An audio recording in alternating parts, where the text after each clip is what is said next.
Alright folks, welcome to this exciting video where you once again join me in the wild landscape of Scotland. And in this exciting adventure we've come to document a piece of World War II history, because this is the edge of what was an incredible site. It was one of the first chain home radar sites in the UK, and this is actually one of the anti-aircraft bunkers that's at the side of it here. Never seen before on the channel. And I've driven past here so many times when I'm at work. Today I just wanted to come over and see what was left. I can see also cement bases here, and I believe there was actually like Nissan huts and stuff even at the other side of the road here, where the people working on the base used to live and sleep. I should have really gone along the edge of the fence here folks, because there is a stream below this. Here we go though, I'm going for it. Real adventures on this channel once again folks, and to the landowner and the farmer I come with the greatest respect. I can see there's an electric fence here at the corner. Yes, we've made it folks. There's actually sheep over here as well, so I'm obviously not going into that section. I really just wanted to come and document this. Look at it, an anti-aircraft defensive bunker here, and there was various ones of these like dotted around the whole chain home radar site, and I have explored most of the other bits, most of the other sections, but I've never been to this one. Wow, I'm just thinking I've left my torch in the car. This is typical folks. If I'm correct, this should actually have a bit in the middle which has got no roof. It's where the gun would have mounted. Nowadays this is just the home to some sheep and some cows, and I'm just hoping there's not a big bull over the brow of this hill. Wow, this is so cool folks. I'm going to dry the lens. So every week on the videos I try and bring you like a rich variation of different things and fresh history from all different eras, and a building like this is no different. It's an incredible feat of engineering. This whole site, this is a small part of it. And this was actually the chain home radar, which was invented from Robert Watson Watt in Brecon. He had a big part to do with it. It's a crazy bit of Angus history, and the radar systems they developed were like the first ever defensive type of radars that you got. And the British were the first to kind of get that, and that was a big step up in the war and their fight against Germany. And as you can see, this bunker here is absolutely massive. I'm just taking a walk around the perimeter before I head in. I love the way the old cement looks after a few years. It's just incredible with the moss and stuff, the way it degrades and decays.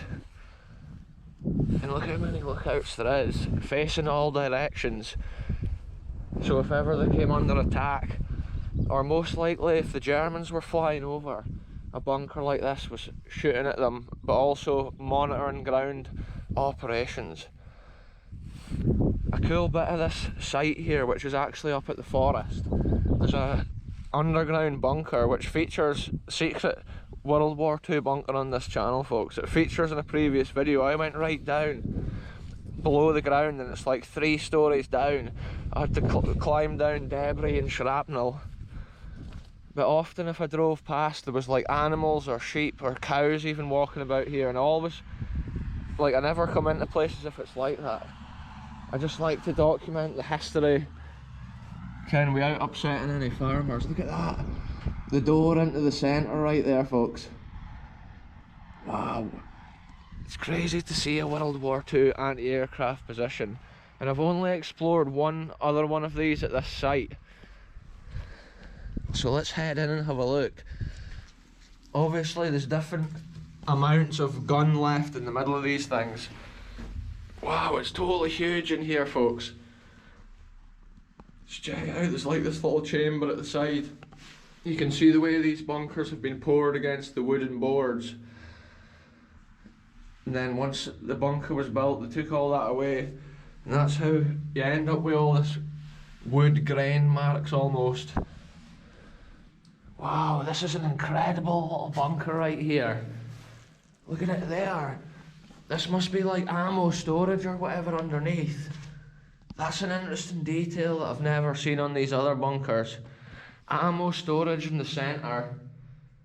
It is quite dark in the centrepiece there, folks, but it's just basically full of sheep dirt, unfortunately. I wonder if it's been deeper.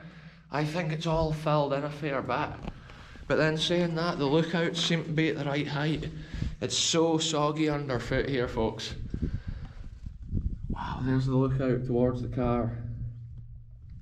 Recently on the videos it's been like ancient castle defences we've been looking at, and it's cool to come to more recent times and document this.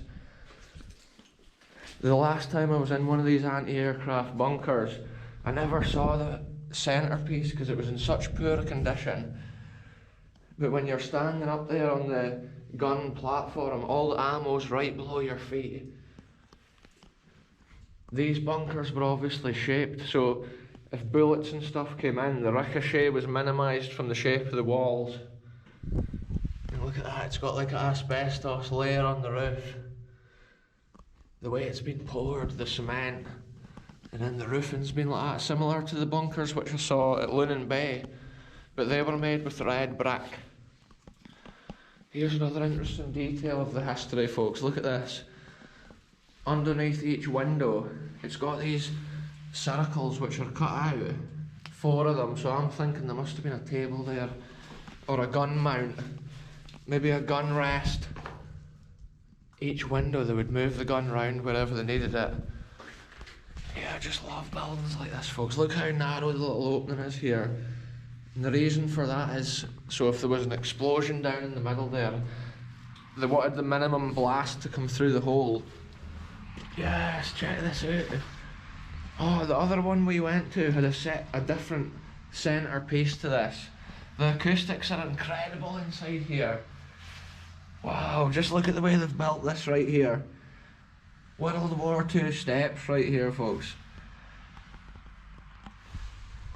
Chain home anti-aircraft gun. It could have been a Lewis gun or whatever mounted on a post.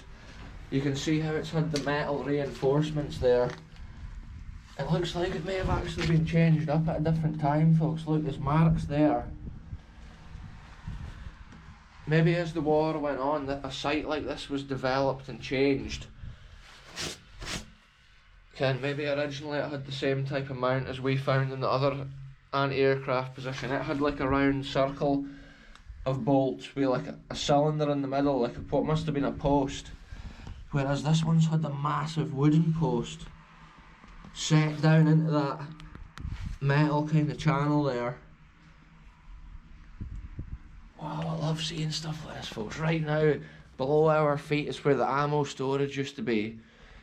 And it's crazy, that's a detail of these bunkers I never knew existed. And look, you can see how thick the bunker roof is, because it starts from there. And often they were painted with like a bitumen coating, like a waterproof coating, and then that layer was put on top. And that's how you get the minimal amount of water down within these bunkers and pillboxes. But it's so cool to see a cement construction like this in such great condition. Wow, it's just such a cool scene. And then just check it out all the way around. I'm really wanting to actually climb up here and have a proper look at the top. Maybe at certain times they would have maybe had a camo net or whatever draped over. Yes, look at this, folks, we're on the top of history. Obviously these bunkers were super like reinforced. The roofs are so thick and they've got like rebar, metal bar through them, as well as the cement. I was just looking at these markings and thinking that could be the initials of somebody who put this roof on. That would have been a smooth cement finish originally. And you can see here that there's definitely been something written along there, because for sure that's either an M or a W. Wow, that's the sort of crazy history that we love to find on the channel, folks. And look at this from this angle, the way it's that hexagon opening.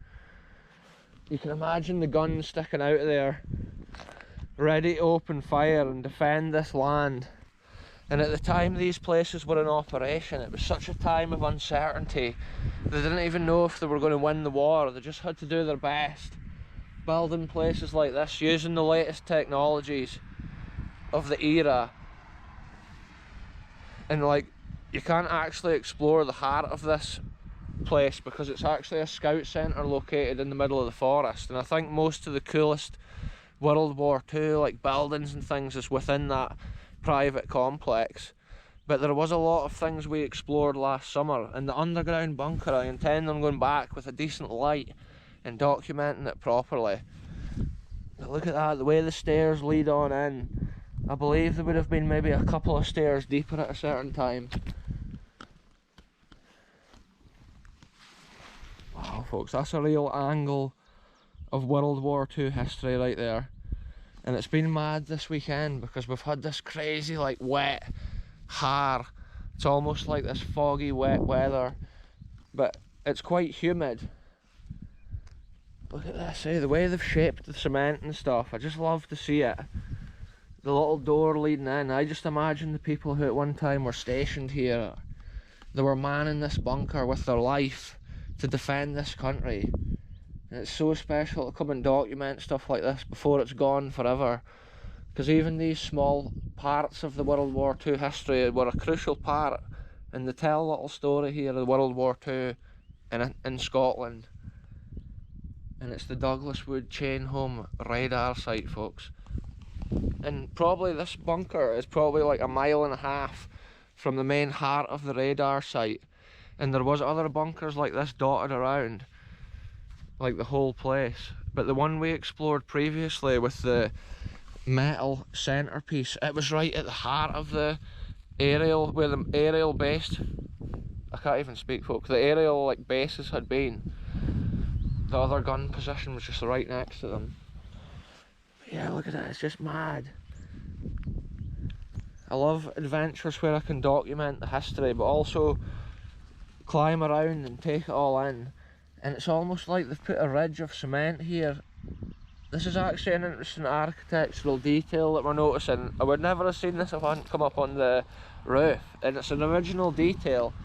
You can see the flat smooth roof, but above each window there's actually a ridge there in the cement, and it's probably like an inch higher or inch and a half higher, and that goes to show above each window that was designed to stop the rain running down and going down into it. It's cool to notice wee things like that, because that's little things that you wouldn't even think about on a bunker, little details of the architecture like that that's almost forgotten. I can actually see there's a massive crack leading along the structure here, and that shows it must be the weakest point between the door and that opening at the far side. It shows the ground must be settling. If you consider the amount of years since World War II, the overall structure must have been stressing so much that it eventually just dropped at one side.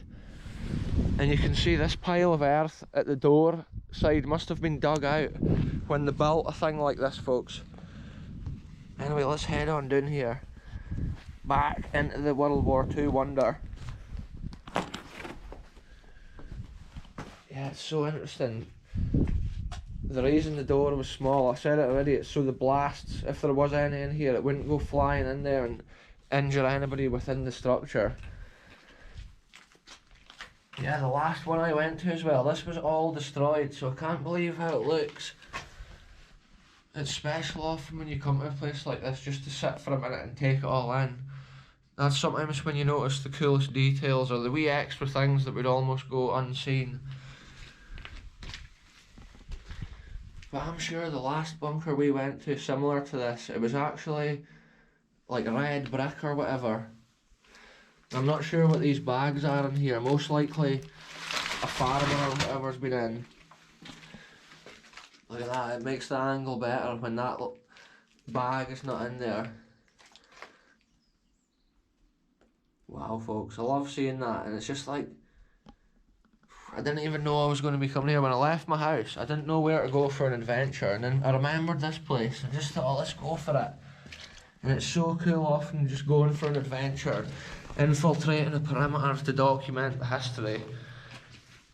And with this one, okay, it's almost sunset here. It's actually Sunday just now, and it's about 7:30 PM. And that's how the light's really starting to fade And I was meaning to bring the torch in because I've got one in my car and I totally just forgot about that. But yeah, look at that again, eh? The ammo storage under there. What a cool detail. And it's cool just to keep like documenting places when I've never been to them. It's cool to keep going there and just seeing what's left. It looks like the inside of this has actually been painted with a white paint, and that was probably to lighten it up and make it a little bit brighter. You can just imagine them stationed here with their machine guns. The openings is like this for the bullet ricochet, so that the bullet was most likely to deflect and go across the opening instead of coming in. Another interesting detail, the wall behind the opening is in line with it flat, so the bullet will hit the wall and it won't go sideways. Here's another cool detail of history here though, folks. Check this out. At this little entrance, I'm guessing there must have been a guard maybe on duty at this bunker when the soldiers were in there defending. Somebody's been standing here manning the door. So it shows it must have had some sort of door or a hatch out there. And you can imagine the people coming. If they had invaded, somebody would have just been standing here opening fire, and it's just crazy to think that's exactly what these places were built for. This was genuinely operational because this radar site was a fully operational radar site, so this was genuinely defending the radar as well, which is pretty cool. Like, it probably was at times firing on German aircraft overhead. And that's the sort of local history that's just like almost forgotten. A site like this at one point was just a hustle and bustle of wartime activity. And you can just imagine the old uniforms and stuff that the soldiers wore back in those days. The old green cotton or whatever it would be. Even around here, look, it's been painted and you can see it's had like a yellow strip around the edge and then it's been white apart from that. Nowadays it's all green, and it's crazy acoustics when you're speaking inside a bunker. It's got that echoey vibe to it, and the people inside here day in and day out, they must have just gotten used to that.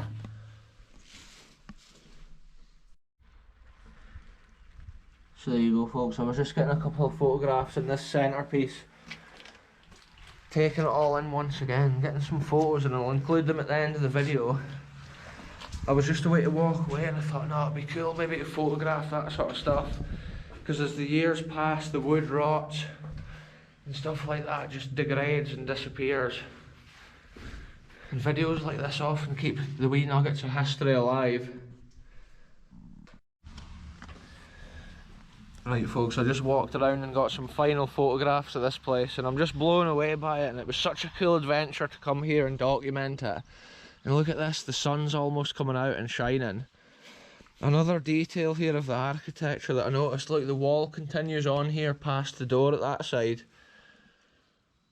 which shows they were concerned maybe about stuff coming in the door and going to that door further in. That makes sense. What they've done there is blocked the angle so a straight bullet can't come into the bunker. And that's the reason they don't have the wall at this side. It's because there's no chance of the bullet getting right in. Anyway, I just thought we'll take one last little walk around this. Just soak it all in, folks. Just imagine the machine guns like firing out of here. And it's crazy just to see like the distance they were probably looking over, monitoring the land for incoming attack. Nowadays, look at this, it's just the land of sheep. You can see the footprint of the sheep, and you can see the sheep's been doing their business all over this area.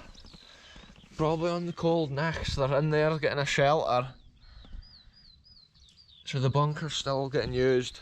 It's probably the strongest livestock shed in Angus, because it would take something strong to demolish one of these with all the rebar and the cement. It's so impressive. Look, there's an old brick. That could potentially be a wartime brick, maybe related. It's maybe been lying about here since the construction of this site. Look at that, Scotia or Scotia. That's the name on the brick. So that was maybe some of the military brick suppliers or whatever. I often used to like reading the bricks and seeing where they had come from when I was exploring the old buildings and stuff. And just check out, the fog's lifted since we were recording. I just literally stopped to take some photographs, and within that few minutes you can see the difference. It's just lit up and the fog's away. Look at this as well. This must be the different pores. You can see the height. The first foundation or the base has been down here, and then look, there's another thick layer which I believe is the floor level. The first foundation base was probably just to level it and make it super strong, and then the rest of it's like a standard anti-aircraft bunker, which is similar, like I've said already, to the ones at the other side of this chain home radar site. Anyway, I'm going to make my way out of this incredible piece of World War II history. I just love often taking a walk around a couple of times in case I miss any of the details. Another thing, I can see above the door and above the window here as well. Look, you can see how the cement rises up and goes along, and that's so the rain comes along and runs off the end of it. And the design completely works, because you can see the moss starts here at the end of where the rise is, which shows the water's been getting taken around the side of the window, well, the shooting hole. Anyway, that's been so cool, folks. What an adventure it's been. It just shows you in Scotland there's just stuff everywhere. Sometimes just a short walk from the roadside. And I imagine this being quite a busy end of this. When it was operational, you can just imagine all the soldiers coming to the Nissen huts and stuff like that. And I believe these little cement bases here would have been the site of a couple of those cabins or whatever. I'm not sure if there was other buildings as well as Nissen huts back in the day. Yeah, it's so cool to see. And I think it's obviously still a current farm owned by the farmer across the road. But I believe there was a lot more buildings across the road as well related to this site. Probably the soldiers and the people that were on duty around manning the systems and kind of reading the radar feedback that they used to get. All those people probably had a canteen and stuff as well in a certain area. And it's cool just to think about that and remember the World War II history and keep it alive. Whoa, it's super slippy here. This is a big ram in this field, and this is an electric fence right here, folks, so it's one of these adventures. I'm just keeping safe. Yes, we've made it. I'm going to safely navigate without climbing down through the stream like I did on the way in. Let's go and see this sheep. And like I've said before to the landowner and the farm owner, I come with the greatest of respects. I'm literally just recording a bit of World War II history and then I'm on my way. And that's a fine sheep there. He's just chilling, eating some fresh Scottish grass out here. Yeah, that looks like a smaller base there than what you would get if it had been a Nissen hut, so I'm not sure what the layout's been. But it's still interesting to theorise. I know for sure that across the road it was definitely Nissen huts as well as other buildings, but now it's just a yard of this like farmer who owns the land.